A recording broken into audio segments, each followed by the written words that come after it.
Eu sou Mário Persona e essas são as respostas que eu dei aos que me perguntaram sobre a Bíblia. Você enviou um link para um vídeo com o título Respondi a Mário Persona número 1 e disse que eu deveria refutar o que aquele pastor diz ali nesse vídeo. Eu não penso que eu deva fazer isso não, porque pelo primeiro minuto que eu assisti do vídeo, eu percebi que ele pretendia defender a sua denominação e seria indelicado eu criticar o seu empregador diretamente a ele, que há quase 2 décadas serve àquela instituição, conforme as informações que eu encontrei no perfil dele nas redes sociais. Logo de início ele diz também que não vai parar por aí, mas depois virão o Respondi a Mário Persona número 2, o número 3, o número 4, etc. Isso me deixa numa situação, no mínimo, estranha, considerando que eu nunca perguntei nada a ele. O que eu escrevi e gravei em áudio e vídeo foi resposta a alguém que, num outro contexto, me fez uma pergunta sobre as doutrinas da religião desse pastor. Agora, deveria eu, então, agora pensar em algo para que a resposta desse pastor não ficasse sem uma pergunta? Perguntar a ele alguma coisa? Nos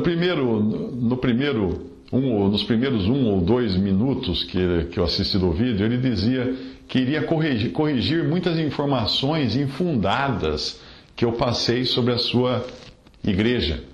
É bem possível que ele tenha razão e eu tenha me equivocado sobre dados históricos, nomes, datas, etc. Porque eu não sou especialista em seitas e heresias, e o meu objetivo também não é produzir um documento histórico sobre alguma religião, mas analisar doutrinas à luz da Bíblia. Não analisar pessoas, mas analisar doutrinas.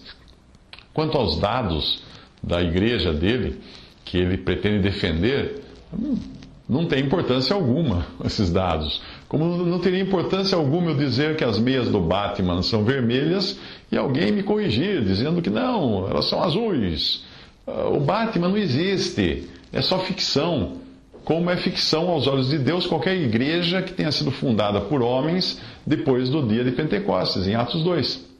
Foi somente naquele dia que o Espírito Santo foi enviado à terra para batizar todos os salvos num corpo, nessa dispensação, em um Espírito formando um corpo, quer judeus, quer gregos, quer servos, quer livres, e todos temos bebido de um Espírito. 1 Coríntios 12, versículo 13.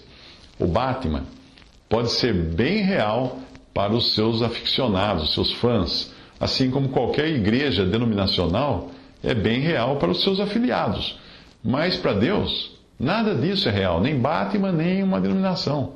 A única igreja real para Deus é aquela que Ele estabeleceu, sobre o fundamento dos apóstolos e dos profetas, de que Jesus Cristo é a principal pedra de esquina. Fala em Efésios 2:20. Esta igreja é aquela que inclui todos os salvos por Cristo. E eu sou um desses, que depois de ouvir a palavra da verdade, o evangelho da vossa salvação, e tendo nele também crido, foram selados então com o Espírito Santo da promessa, o qual é o penhor da nossa herança para a redenção da possessão adquirida para louvor da sua glória. Efésios 1:14. Eu estou entre esses que são um só pão, um só corpo, porque todos participamos do mesmo pão. Porque assim como o corpo é um e tem muitos membros, e todos os membros, sendo muitos, são um só corpo, assim é Cristo também. 1 Coríntios 10, 17, 12, 12. Seria carnalidade eu dizer, sou da igreja A ou sou da igreja B, tanto quanto Paulo disse que era carnalidade o que estava acontecendo em Corinto, onde cada um dizia, eu sou de Paulo, eu de Apolo, eu de Cefas, eu de Cristo. E o apóstolo os repreende, dizendo, está Cristo dividido? Foi Paulo crucificado por vós? Fostes vós batizados em nome de Paulo? Porque ainda sois carnais, pois havendo entre vós inveja, contendas, dissensões, não sois porventura carnais e não andais segundo os homens? Porque dizendo um eu sou de Paulo, outro eu sou de Apolo, porventura não sois carnais? Paulo repreende eles em 1 Coríntios 1, de 12 a 13, e 1 Coríntios 3, de 3 a 4. Hoje está na moda, na internet, refutar este ou aquele pelo que a pessoa escreveu, pelo que a pessoa disse. Refutação do vídeo do Mário Persona. Está cheio de cara fazendo isso. Mas eu tenho minhas dúvidas se isso traz algum proveito para a glória de Deus. Eu costumo responder perguntas de pessoas com dúvidas sobre a Bíblia. Muitas delas escravizadas por religiões falsas e doutrinas de homens. E depois eu publico essas respostas, sem identificar ninguém. Por isso, alguns confundem o que eu faço com certos sites ou canais de vídeo que são contestatórios, cujo único objetivo é desmascarar, combater heresias.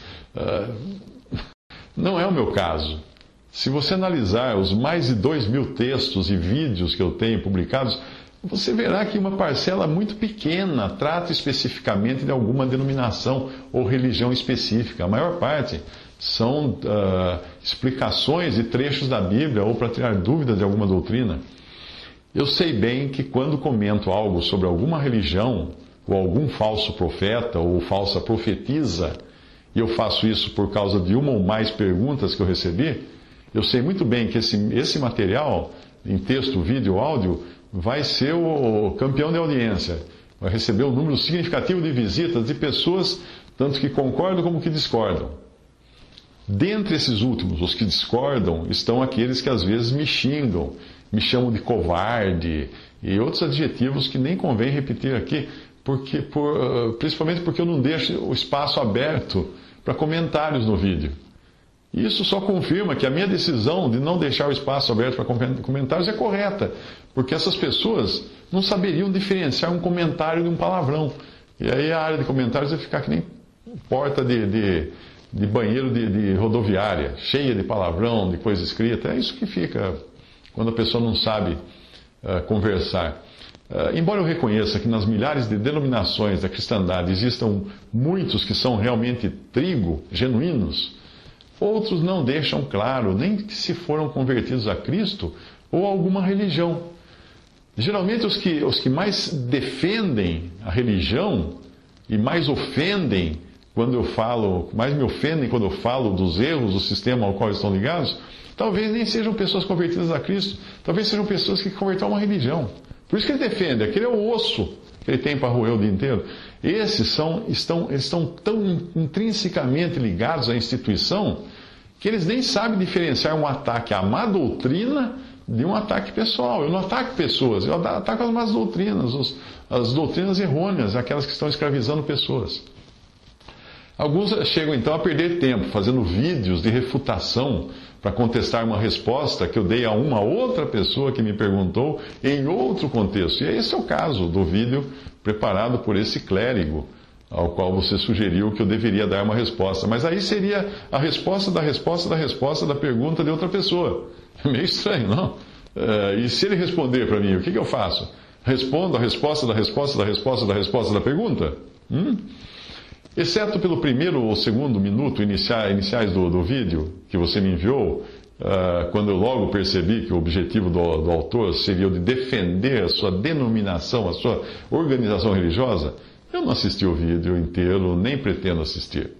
Independente do que ele diga, esse autor em particular não pode ser isento nas suas observações e nas suas conclusões. Por quê?